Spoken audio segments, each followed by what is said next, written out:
There's a lot of racing games out there, and Lightfield is trying to do something a little bit different. But is this a light that's worth seeing through to the end of the tunnel, or is it more like a field of failure?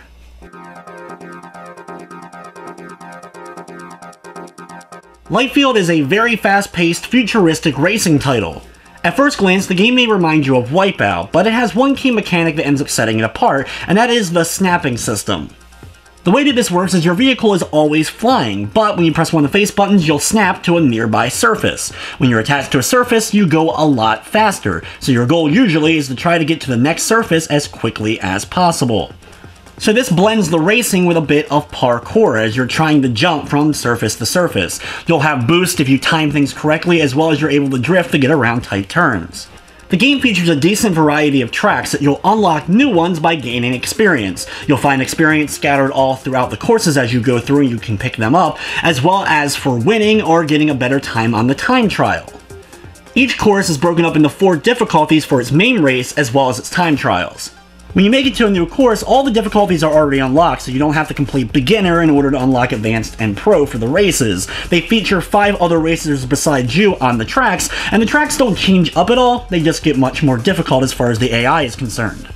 The time trial is just you, of course, trying to get the best time possible, but you're actually racing against ghosts, including your best time, as well as 4 different difficulty ghosts that you're trying to beat as well, and you'll be rewarded more points if you're able to get the best time possible. I like the way that the game uses the ghosts, though, because not only do you see the vehicle on the map itself, but you also see their light trail, so you can see which path they take, and decide to add some new shortcuts into your race to try to beat it a little bit faster.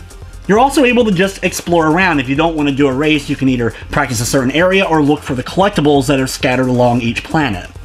The game also features up to 4-player local split-screen multiplayer as well as online multiplayer racing as well. The game doesn't feature any sort of weapon system in order to blast your opponents. There are some speed boosts set up as well as switches on the courses that end up changing up the landscape a tiny bit as you're racing though. Visually, the game is pretty good. I enjoy the whole kind of Tron light bike thing going on with the light streaks as you're racing through, as well as each course does have a thing or two that ends up making it stand out from one another. From the technical side of things, the game didn't crash on me, but it had these little freezes every so often during the races. It would only be for a second or so, but would end up causing me to lose control of my vehicle and potentially crash.